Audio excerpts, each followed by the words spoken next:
bonjour à tous, bonjour à toutes. Alors aujourd'hui, on a le plaisir de recevoir deux auteurs de polar, Nicolas Lebel, qui signe Le Gibier aux éditions du Masque. Bonjour. Bonjour. Bienvenue Nicolas Lebel. Merci. Et Olivier Norek, qui signe Impact aux éditions Michel Lafon. Bonjour. Alors vous n'en êtes pas tous les deux à votre premier coup d'essai, hein, puisque non. vous êtes tous les deux déjà des auteurs et scénaristes pour les deux, hein, c'est ça. Et donc, vous venez à Limoges pour présenter ces deux nouveaux polars qui n'ont rien à voir, je trouve. Tant qu'à faire, ouais, c'est mieux. Donc, vraiment, on a vraiment là ici, chez Nicolas Lebel, un polar... vraiment... Les mots vous manquent. Ouais, je comprends. Un polar vite fait, quoi. Là, on a vraiment un polar vite fait, quoi. Bien sûr. Vous moquez pas. Un roman policier en toute sa splendeur. Oui, hein, c'est pas mal. J'aime bien Splendeur. Pourtant, le policier, c'est pas vous, c'est plutôt vous qui êtes capitaine de police. Vous êtes professeur d'anglais. Tout à fait. Hein, un petit peu pour replanter aussi le décor. Et dans Le Gibier, en fait, vous allez me raconter un petit peu l'histoire de départ. Oui, mais vous avez dit une bonne partie. Ça commence vraiment comme un polar traditionnel à la papa, au moment où deux enquêteurs trouvent deux cadavres dans un appartement parisien. L'enquête est lancée. Qu'est-ce qui s'est passé dans cet appartement? Ils sont appelés sur une prise d'otage. Ils arrivent, il y a deux cadavres. Qui les a tués? Est-ce qu'il y a un suicide? Est-ce qu'il y a un meurtre? De fil en aiguille, l'enquête va avancer. Ils vont tomber sur des fausses pistes, des choses trappes, et vont à un moment se tourner vers l'évidence. Il y a une Chloé de Talence qui semble mêlée à ce double meurtre. Chloé de Talence, quel heureux hasard, c'est l'amour de jeunesse de l'enquêteur principal, le commissaire Paul Starsky. Il la connaît, il a passé 7 ans avec elle. Évidemment, ce n'est pas elle. Est-ce que c'est elle? Est-ce que c'est pas elle? Je ne peux pas vous en dire trop parce qu'après... Est-ce que c'est le hasard? C'est pas le hasard? Ouais. Je ne peux pas vous en dire plus. Alors, il y a deux phases quand même dans ce livre. Et d'ailleurs, il y a deux parties, vraiment... parce que quand on lit le synopsis, la 4e de couverture, on voit qu'on parle d'apartheid aussi. Tout à fait. Et c'est vrai que moi, quand je l'ai lu, j'étais surprise au début. J'ai dit, mais c'est où? C'est le but du jeu, hein, d'être secoué un petit peu par le polar. Et c'est la surprise, vraiment. Ouais. Et en plus, j'ai vérifié un petit peu les données et on découvre quand même des choses. Alors, c'est vous le professeur d'anglais, alors c'est vous qui allez m'aider sur cette deuxième partie. Donc, il y a une deuxième partie qui s'appelle... En français, je vous la fais moi. Oui, très bien. D'accord. Fer de lance de la nation. Tout à fait. Vous me le dites en anglais? Ben non, parce que c'est pas en anglais en fait. Hein. C'est de l'afrikaner, que je ne parle pas bien sûr, puisque c'est la langue locale en Afrique du Sud, l'une des langues qui est parlée avec l'anglais. Donc là, je vais avoir du mal à vous traduire. Vous ne lancez pas dans le nôtre? Non, je ne parle pas afrikaner, pas couramment. J'ai un petit accent qui me vaut des moqueries. Et alors, d'où vous est venue cette idée de mélanger ce polar avec...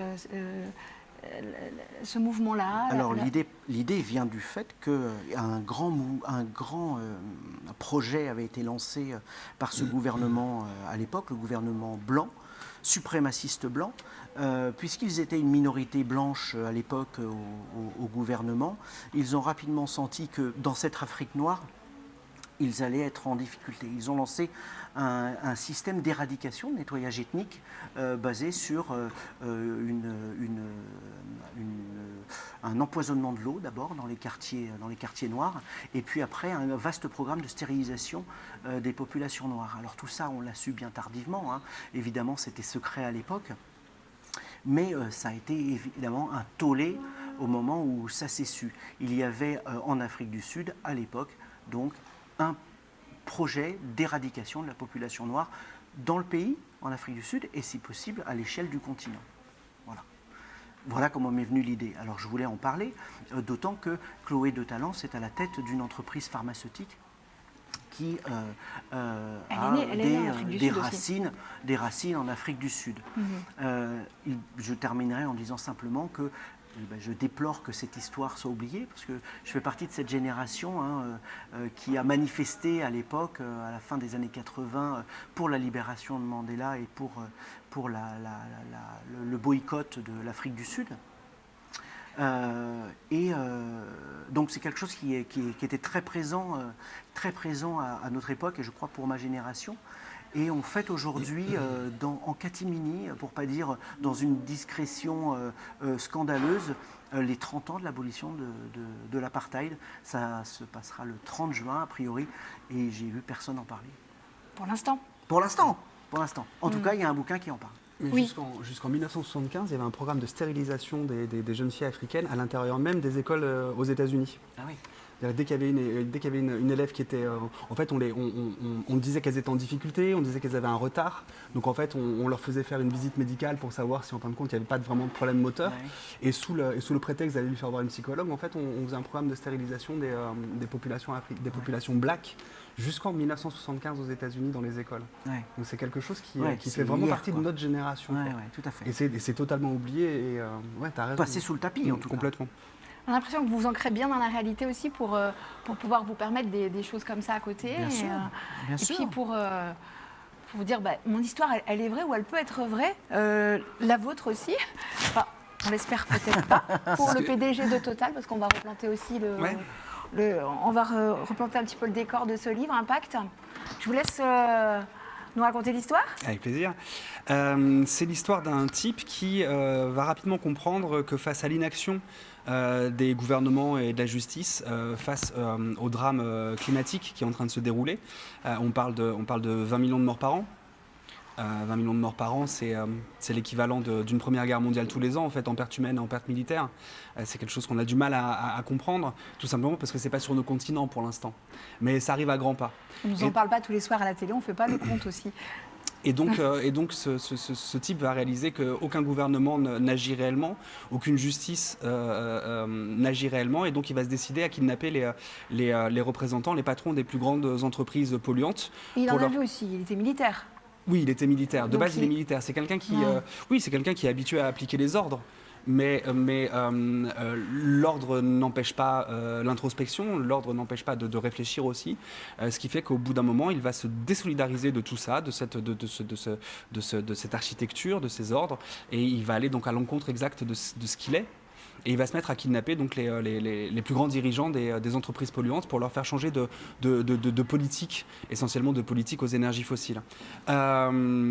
C'était quelque chose d'assez évident pour moi. C'est-à-dire qu'on a beau chercher un bel assassin pour un bouquin. Moi, j'ai trouvé l'assassin le plus efficace, le plus prolifique de toute l'histoire des romans policiers, puisqu'il tue 20 millions de personnes par an. Et pour un flic, parce que j'ai été flic pendant 18 ans, ressentir cette injustice de savoir que le plus grand assassin en série, non seulement n'est pas poursuivi, mais à l'inverse, justement, il est même facilité, il est même protégé. C'est quelque chose moi qui m'a heurté vraiment très très fort, et j'ai décidé pour la première fois de créer un anti-héros, de faire en sorte que le lecteur ait à se poser la question, mais est-ce qu'en fait je ne serais pas pour cet assassin, puisqu'évidemment il va assassiner à tour de bras pour arriver à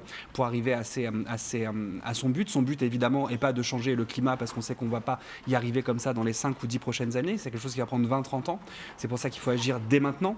Donc lui en fait son but c'est que toute son opération, toute son action soit retransmise par les réseaux sociaux, et qu'en fin de compte son action, même s'il va tuer 1, 2, 3 personnes à peine, que tout ça soit mondialisé, et qu'en fait il va utiliser les mêmes outils que ces grandes entreprises.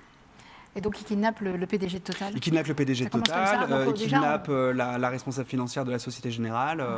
Voilà, je me suis dit que ça ne servait à rien de dénoncer des choses si je ne pouvais pas les nommer. Et donc on a serré les dents et on a croisé les doigts. De pas se faire. On a surtout pris les services d'une armée d'avocats pour entourer ce livre-là, pour qu'il soit inattaquable. Oui, parce que vous les avez nommés, et en plus vous prenez des exemples de discours qui sont réels, hein, puisqu'il y a à peu près une 30aine de pages à la fin où vous référencez justement. Alors ce sont des discours qui ont été enregistrés, ce sont des discours qu'on peut retrouver, mais quand effectivement vous avez le PDG de Total qui vous dit bon, alors on sait bien que le but du monde c'est de ne pas dépasser les 2 degrés, et que si on arrive à 3 degrés, on parle déjà de millions de morts, on parle déjà de guerre, on parle déjà de montée des eaux qui vont générer des centaines de millions de personnes qui vont se déplacer, des populations entières. En gros, 3 degrés, c'est la fin du monde. Et il dit, nous, à peu près, le plan de Total, on est plutôt sur 3,5, 4 degrés. Et il rit. Quand un type comme ça réussit à s'amuser de cette situation, eh bien moi, j'y retrouve exactement la même notion d'absence de bien et de mal qu'on peut trouver chez les psychopathes.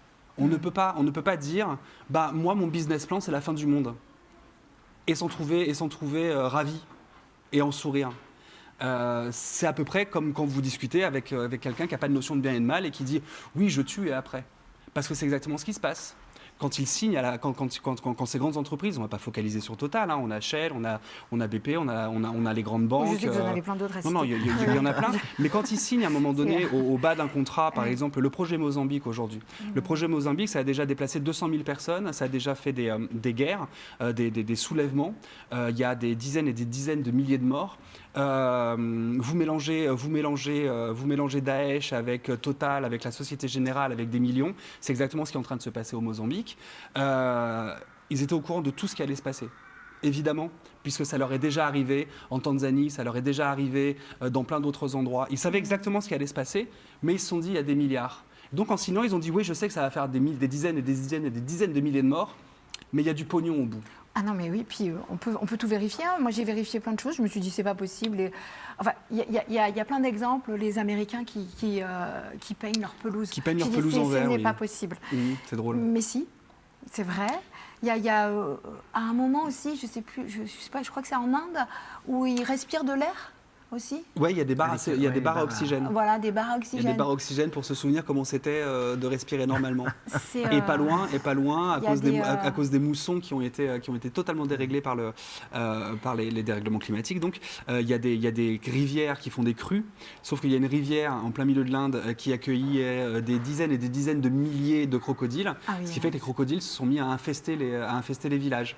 On a les ours en Sibérie qui commencent à réaliser que la viande humaine, elle n'est pas si dégueulasse que ça, elle est beaucoup plus proche que celle qu'ils vont trouver en traversant la banquise et en faisant des migrations. Donc ils commencent à fouiner d'abord dans les poubelles et puis maintenant dans les villages. Et quand ils vont découvrir le goût de la viande humaine, vous ne ferez pas faire demi-tour à un ours.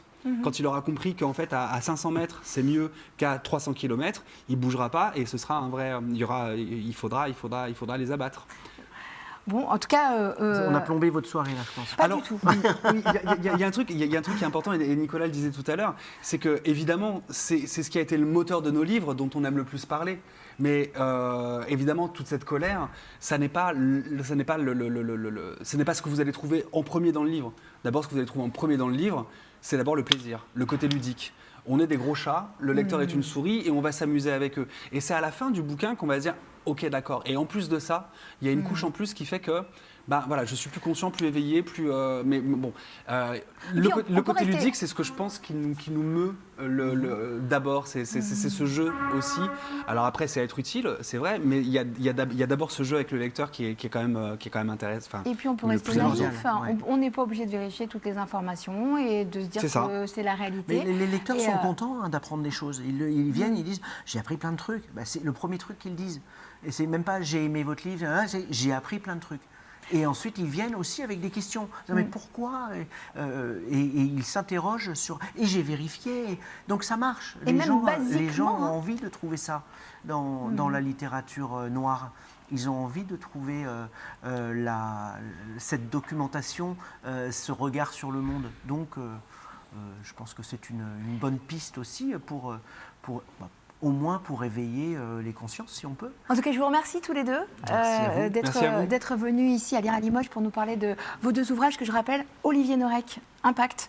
Donc c'est paru chez Michel Lafon, et Nicolas Lebel, Le Gibier, qui est paru aux éditions du Masque. Merci. Merci beaucoup.